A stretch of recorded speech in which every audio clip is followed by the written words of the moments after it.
once again from the studios of UNO Television on the campus of the University of Nebraska at Omaha.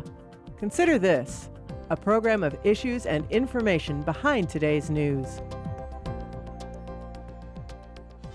From the Roses of Kentucky, it then was time for Omaha to move on to the Black-Eyed Susans of Maryland and the old Pimlico Racecourse and the Preakness Stakes.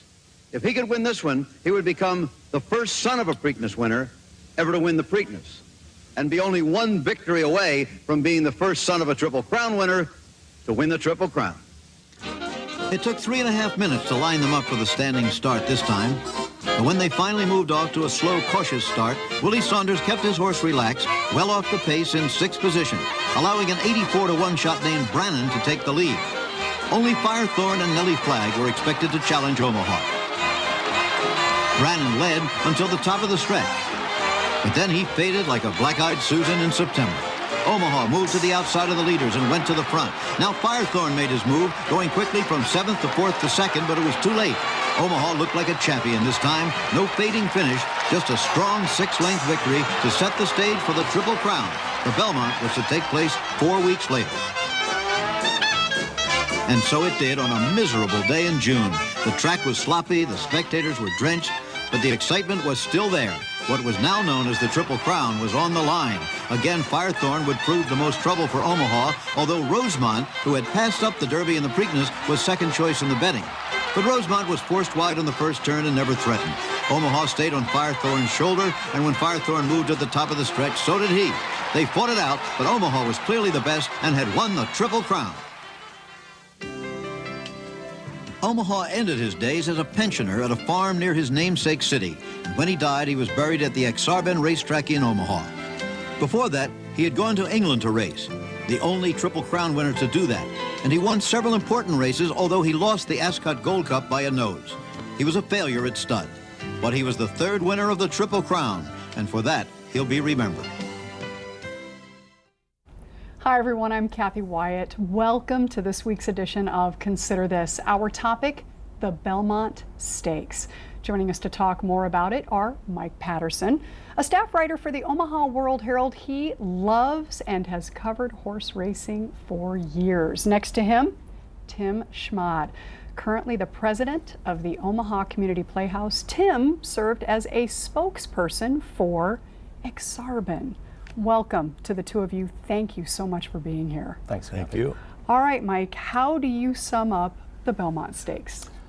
Well, like every other horse racing fan, I guess in a word, Kathy, I'd say disappointing. Everyone had such high hopes that California Chrome was going to be that special horse to finally break through and be that first Triple Crown winner that we've been waiting for since 1978. The horse had done everything right up to that point, won the Kentucky Derby, won the Preakness, but in the Belmont Stakes, as is often the case, that grueling grind of 3 consecutive tough races, and especially the Belmont Stakes, 1.5 miles, the longest of the 3, just proved to be too much for that horse. So we wait just a little bit longer, and I guess making it even more, a little more disappointing was the reaction of the co-owner of California Chrome, Steve Coburn, who made several comments about he just wasn't a very gracious loser, let's put it that way. And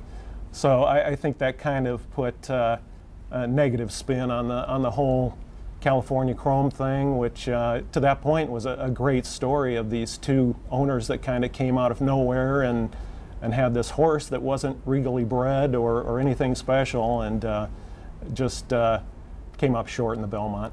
Yeah. And as with so much else, Mike, history here, very rich history. Take us back to the 1800s, if you will, and walk us through to how we get here today. Right. Well, that's the great thing about horse racing. There's just so much history involved, and the Belmont goes all the way back to 1867. I barely remember those days, but I think that was the year Nebraska got admitted as a state, if I remember right, so that does go way back. But a man named August Belmont was the one who financed it, and they used to run the races there in a clockwise direction, which is different from counterclockwise, which is what we all know these days. But they changed that and they got them going in the right direction. And I believe in 1931 is basically when they put the Triple Crown races in the order that we know them now, as far as the Kentucky Derby, the Preakness, the second leg of the Triple Crown, and of course the Belmont, the longest test, as we said, 1.5 miles, and the most grueling. Wow. Tim, how many Triple Crown winners, just to put this in perspective, have we had? We've had 11, so this would have been the 12th, and so you can see it's not something that's easily achieved, which is what makes it special. And Mike alluded to the owner being kind of a sore loser after the race and suggesting that we restructure the schedule for the 3 races to give a horse like his some rest and a better chance of winning, or any horse that runs in the Kentucky Derby, or any horse that runs in the Belmont has to run in the Kentucky Derby and the Preakness, which I'm totally against. To me, Triple Crown is extremely special, and if you start changing things to make it easier, I think it loses a lot of its luster. And what's made it so interesting is it's been so long since we've had one. You know, it's in the 70s the last time the thing about the 70s, we had 3 Triple Crown winners that same decade, so it wasn't so special then. Now it's extremely special. So gentlemen, what happened? I mean, why have we had such a drought in terms of a winner? Any thoughts on that? Well, breeding, they're breeding differently now. And in the old days, they used to run these horses sometimes every 10 days, you know, and nowadays that certainly is not done. And so you put that with the space of these 3 races during a 3-year-old season. You know, 3-year-old horses are just babies still, and so it's extremely taxing on them to accomplish the task at hand. I'd agree with Tim. I'd say breeding plays a big role, and you know, a lot of times it's just maybe a little bit of misfortune. A lot of horses have come close since 1978 as far as being that Triple Crown winner, but something always seems to happen in that Belmont Stakes that you know, maybe the jockey misjudges exactly where the finish line is at, or maybe there was an injury suffered to the horse during the race. You know, they went back and looked, and California Chrome actually got kind of stepped on as he was leaving the starting gate. I mean, that's just kind of bad racing luck, but there can be any number of reasons why we haven't had one. And in fact, I think before Secretariat won in 1973, it had been since, I believe, 1948, so it had been about 25 years before Secretariat did it. And as Tim said, we had 3 boom, boom, boom in the 70s, and we just haven't had one since. So maybe once we finally break through and get one, we'll get another one right after that. Who knows? Well, and you're right. In the last 10 years, we've had 2 Belmont Stakes that they won by a nose. Victory Gallop beat somebody that was going for the 3rd leg, and then Birdsong beat somebody. Yeah. The reason I know those is because I had money on them. So I think Silver Charm was in there. Silver Charm. Baffert had a couple of horses, trainer, who he came very close, but once again, I think that's what kind of makes it fun, as Tim said. I don't think they should change the parameters of the Triple Crown as far as trying to say that the same horses should run in all 3 races. I mean, after the Kentucky Derby, that's 20 horses in that race, and you probably think that maybe half that field won't run in the Preakness because they were beaten so soundly, and then after the Preakness, you're probably thinking that maybe 6 or 7 of those horses won't run in the Belmont. So I don't think it'd be very special if you had 2 or 3 horses running in the Belmont with the Triple Crown on the line. Yeah. And the toughest of the 3 really is the Kentucky Derby, because you've got a 20-horse field. And as Mike has talked about luck, you have to have a lot of luck in racing. And with 20 horses, frankly, it's probably too many, but that's what it's set at now. And so you get through that one, Then the next hurdle is just the stamina of the horse, whether he can go on for the next 5 weeks. Now, the majority of folks really thought California Chrome was going to pull it out, but not you, Tim. You were in the minority, as I understand it. Why? Why were you? Well, you know, race trackers like Mike and me, we have our own theories of things. But I've been following a horse called Commissioner for since his 2-year-old campaign, and he was in the Belmont, hadn't run in the first 2 legs. And you're not going to make money if it goes off at 1 to 5, but a horse that goes off at 27 to 1, it's worth a shot. So I put a few bucks on Commissioner, finished second, just got nosed out. But I was rooting for California Chrome. I put him on top of a few of my wagers, but if he wasn't going to win, I was at least going to try to make a few bucks. And so it was a lot of luck, you know, thinking about that horse. But the horse that won, Tonalist. Yeah, had good form, just hadn't raced very much thus far, and so he definitely was a fresh horse. So there's a couple you could say, if California Chrome's going to get beat, these are the ones that might do it. And I think the media really plays it up big, and people want to have a ticket on a horse that wins the Triple Crown too. So there's a lot to it. You know, what's interesting about Tonalist winning this year, Kathy, is that it was owned by a gentleman who was in the position of the California Chrome people back in the early 1980s. He had a horse, I believe it was Pleasant Colony, that had won the first 2 jewels of the Triple Crown, and his horse, Pleasant Colony, got beat. So, and I don't remember him ever complaining about a horse just running in the Belmont and him getting beat. So that's just horse racing. I guess what kind of goes around comes around sometimes. Well, tell me a little bit about placement, you know, of the horses in terms of the numbers they received and where they go, you know, into the slots there, and how that really plays into a race like Belmont Stakes. Tim, you want to? Well, they have a draw, and it's the Wednesday before the Saturday, and I think they still do it this way. You take a pill out that has numbers on it, and that's the post position, and then you take a horse out and pull that, and then you match them up, and that's the post position that they'll be in. And in races that have a lot of horses, you definitely don't want to be in the 1 or 2 hole, basically, because you've got to get out of the gate right away, or you're going to get just swallowed up. And so there is some strategy with where you are in the post position, for sure. Post positions are important in the Preakness and the Belmont, but especially in the Kentucky Derby. As Tim said, nobody really wants that number 1 post, because you're kind of stuck down on that rail, and all the horses are going to be moving over toward the rail, and you can get behind a lot of traffic there. And you know, you don't really want the number 20 post way on the outside, and there's a lot of thought going into exactly where horses would like to break. But as Tim said, it's all just kind of done by draw, so it's just kind of random as far as what post you're going to break out of. Yeah, tough to plan for that, right? I mean, you draw on Wednesday and then you race. How do you even prepare at that point other than to pray, I suppose? Well, you know, there's horses that have a lot of speed, and then we have horses that are more plotters, meaning they'll go a long distance and they've got stamina, but they don't have that initial speed. So you have in a horse what you have. And what made California Chrome so special is he seemed to have both.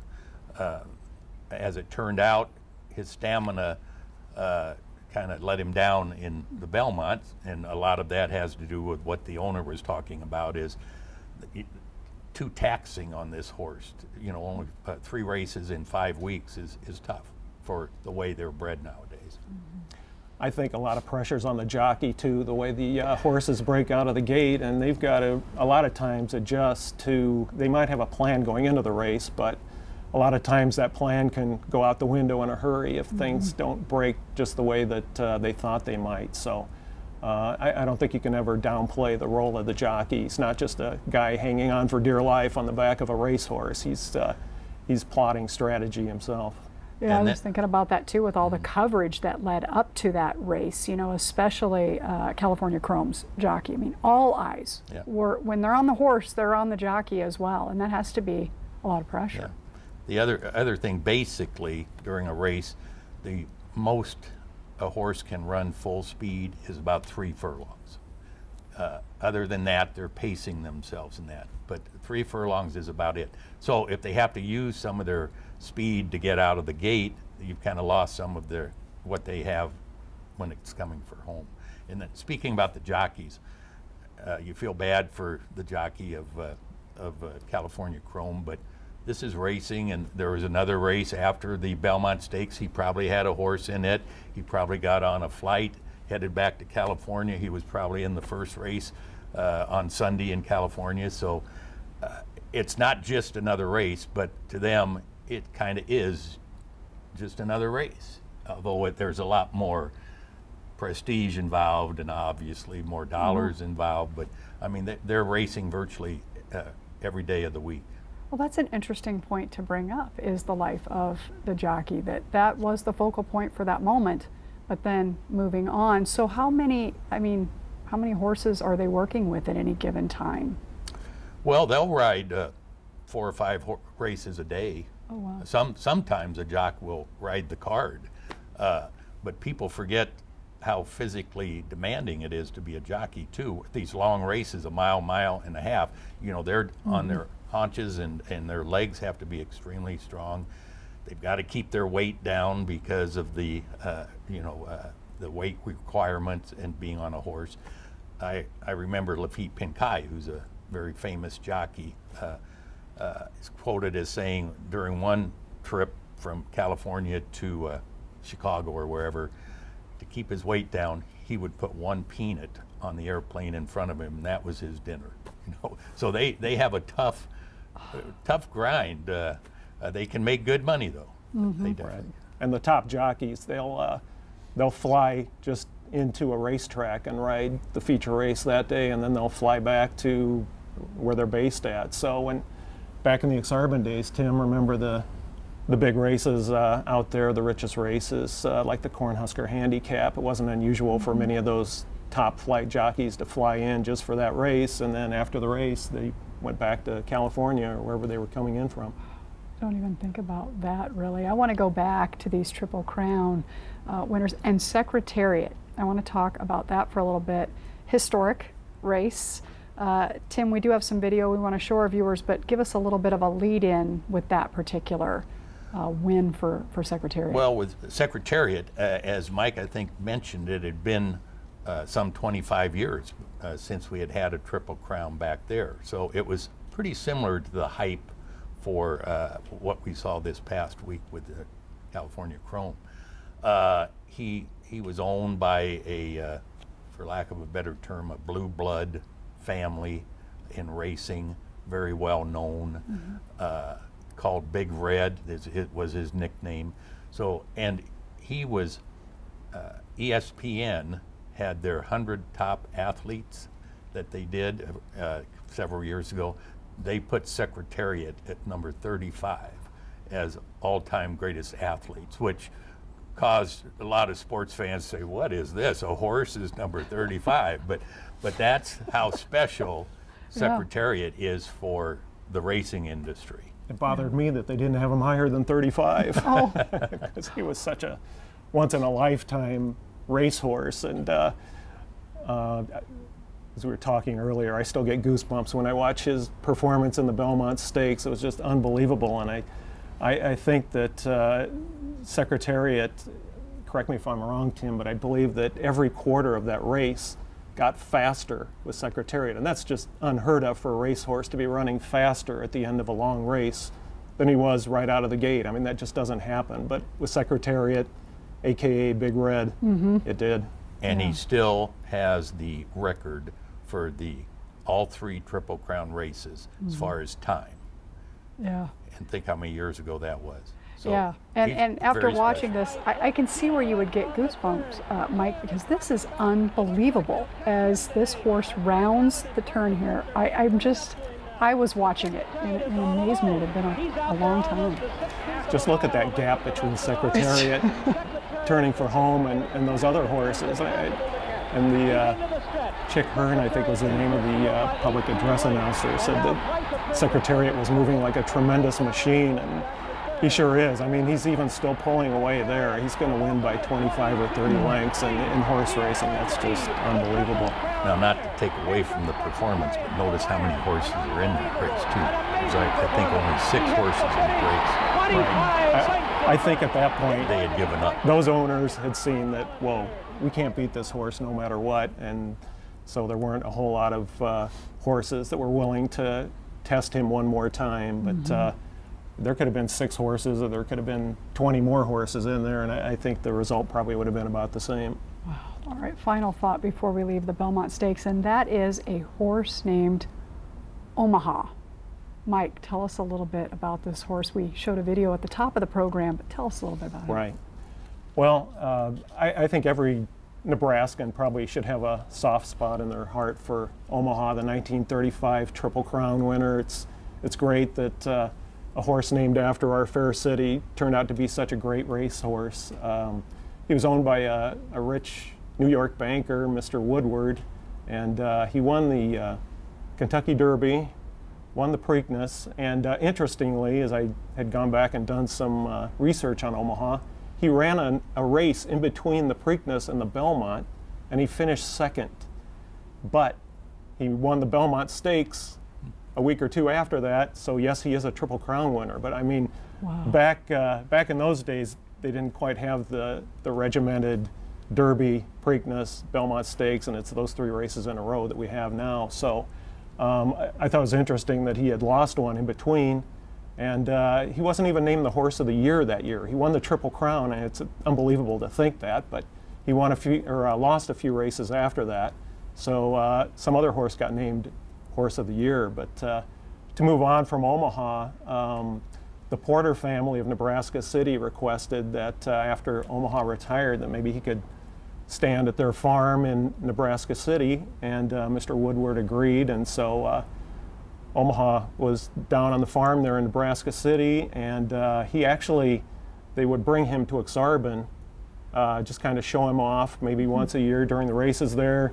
It said that kids could actually get on his back and ride him in those days. Can you imagine someone riding a Triple Crown winner like that? I mean, it's fun to even think about, but after Omaha passed away in the late 50s, he was buried at Exarban, and there was a granite marker there, and then it kind of got interesting because people were trying to figure out, he was underneath that marker one time, but then there were some renovations at Exarban, and they moved the marker, but the prevailing sentiment was they didn't move the remains of Omaha when they moved the marker. So there was some question about exactly where Omaha is over on the old Exarban campus. He's over there someplace, but to walk over there and say he's right here, I don't think you can do that. But it's just a great legacy for a past Triple Crown winner named after our city. Absolutely, and a great segue into Exarban itself. In the minutes that we have remaining, Tim, fondest memory of Exarban? Yeah, there's obviously a number of them for sure. One quick thing about Omaha's remains, I still get calls today from racing publications that want to know that story. And number 2, Churchill Downs called because they wanted them to be buried on Churchill Downs, and it's tough for us to tell them we don't know where the bones are, but that's the way it is. Fondest memories, one of the greatest is just every day going to the backside, which is the stable area, and just having coffee, going around the barns, watching the workouts in the morning. There's nothing quite like that, and what you see on some of these pre-race coverages with the stable area, it's very special. Then there's special horses in my mind, like Doctor Who certainly is one of my favorites. We had the match race, which was one of my favorites. I go back farther than Mike to Amadevil and Roman Zipper and Sammy Ran, and you just go on and on there. It's people do not realize when I tell them I work for Exarban that we used to average 15,000 people a day, and unfortunately, lots of other forms of wagering entered to the area, and we just couldn't sustain what we once loved. And Mike, we have Horseman's Park now. Briefly tell us about Horseman's Park. Right.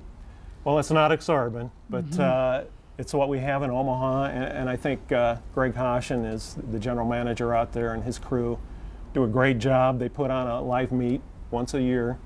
The fans, as you can tell, they come out in force for those races. It's amazing that I see a lot of the same people that I used to see out at Ak-Sar-Ben. You'll see people still walking around with Who Doctor Who hats that they got back in the Ak-Sar-Ben days, and there's a lot of ties to Ak-Sar-Ben, but it's nice that they've got that simulcast facility out there, and nice that they still have that racetrack here.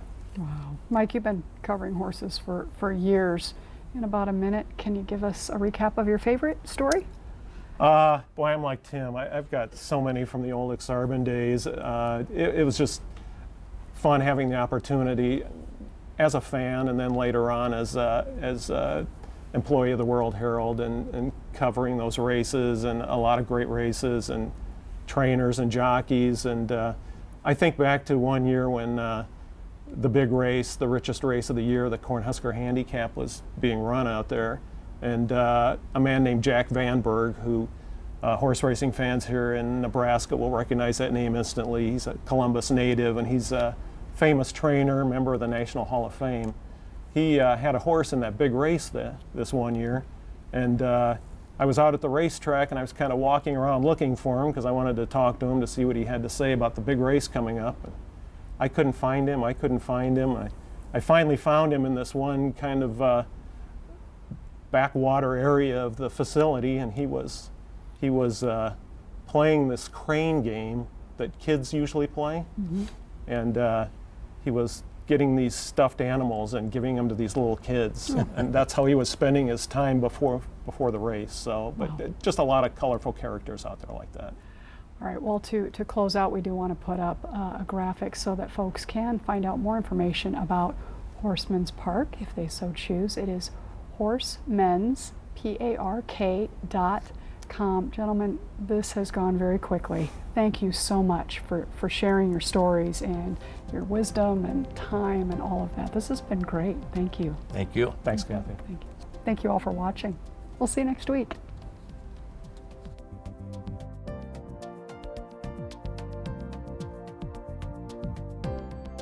Consider This is an issues and information program produced by UNO Television.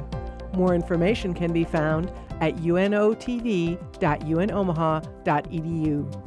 If you'd like to share your comments about this show, call UNO TV at 402-554-2516 during regular business hours, or email us at considerthis@tvmail.unomaha.edu.